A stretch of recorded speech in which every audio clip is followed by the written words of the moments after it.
Alhamdulillahi Rabbil alamin. Wassalatu wassalamu ala sayyidina wa nabiyina Muhammad wa ala alihi wa ashabihi ajma'in. Бүкіл әлемдерді жоқтан бар еткен жаратушы иеміз Алла Тағалаға сансыз мақтау, мадақтар болсын.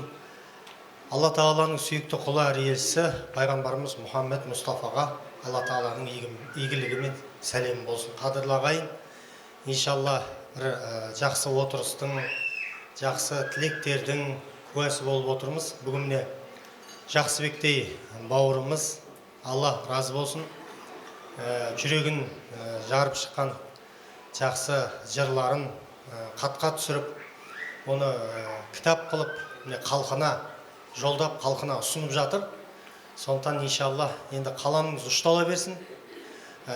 Иншалла бұдан да керемет үлкен жыр кештерінің осындай үлкен мынау еліміздің асқақ ағаларымен бірге солардың батасын алып өткізе беріңіз.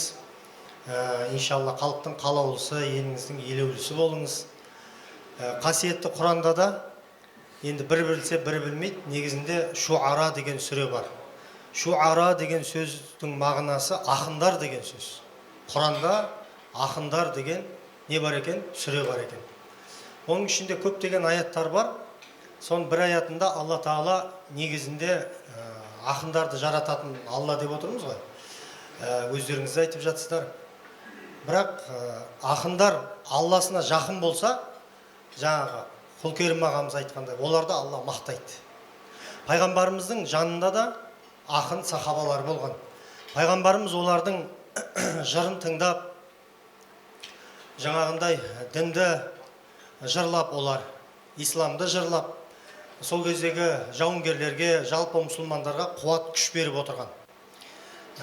Ал енді қай кезде де бар, біздің қоғамда да бар ондай Құдайынан, Алласынан алыс ақындар, немесе ренжімеңіздер, енді ауырлап айтсам, ақын сымақтар. Сондықтан олар Аллаға емес, анау шөлмектің ішіндегі жынға жақын болады. Сондықтан ондай болатын болса, ол адамның ақыры да жақсы болмайды негізінде. Жынға жақын болған, араққа жақын болған, шайтанға жақын болған адамның кім біледі, моласына да ешкім бармайды шығар ертең. Сондықтан қадірлі ағайын, ақын болсақ Абай атамыздай болайық, Махамбеттей болайық, одан да асып түсейік иншалла. Балаларымызды соған тәрбиелейік.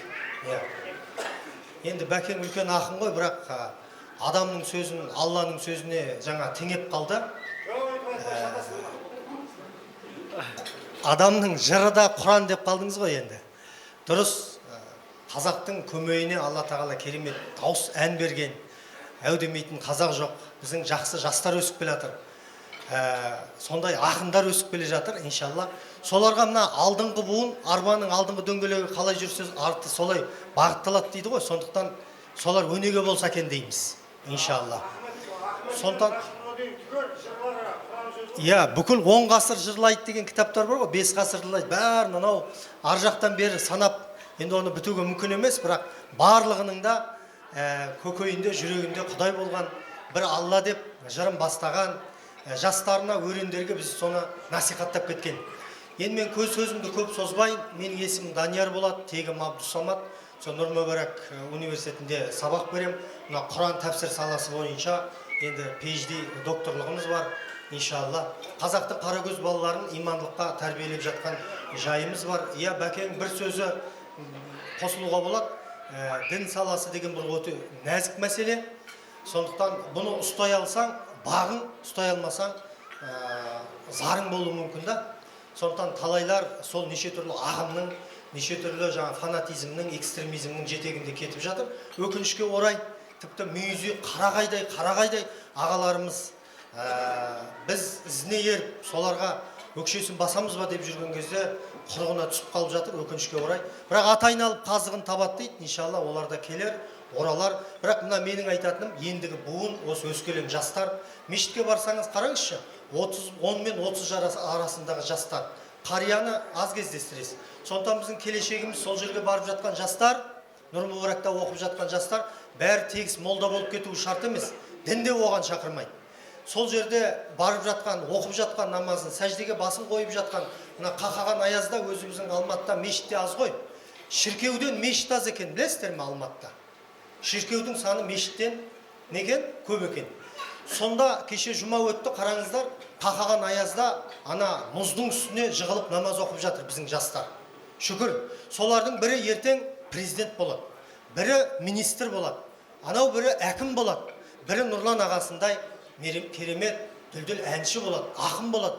Солардың жүрегінде иман болса, Құдайдан қорқады. Қазақ айтады, Құдайдан қорықпағаннан қорық дейді. Сондықтан, иншалла, Алла жүрегімізге кәміл иман берсін. Мынандай Жақсыбектей балаларыңыз аман болып, Алла ең бастысы тілден, көзден сақтасын. Өйткені пайғамбарымыз айтады, тілде, көзде, сиқырда хақ дейді. Сондықтан бір жақсыны көрген кезде, мәшалла деп айтуды ұмытпаңыздар дейді. Сондықтан, енді қазақ тіпай деп жатады ғой, оның ар жағына дем салу бар, сосын мәшалла деген сөзді ұмытпау керек екен. Апа, ана алтын құрсақ, Алла сізге денсаулық берсін, ғұмырыңыз ұзақ болсын. Ағамызға жаңа бағыштап Құран оқыдық. Енді ағамыздың көрмеген жақсылығын, жақсылығын сіз көріңіз, иншалла. Сөзім аяғында толықтай түйін, не бір ақындар, жыраулар өткен ғой, соның бірі мынау Майлы Қожа деген бабамыз, атаны айтып жатырмыз. Атаның, ананың қадірін тірі кезінде сыйлап қадірлеңдер, айналайын өрендерінде бізге жақсы мынандай жыр қалдырған екен. Сонымен аяқтайын, Алла разы болсын сіздерге. Атаның қадірін айтайын, ананың қадірін айтайын, балаға деген ықыласын санаға сал байқайын.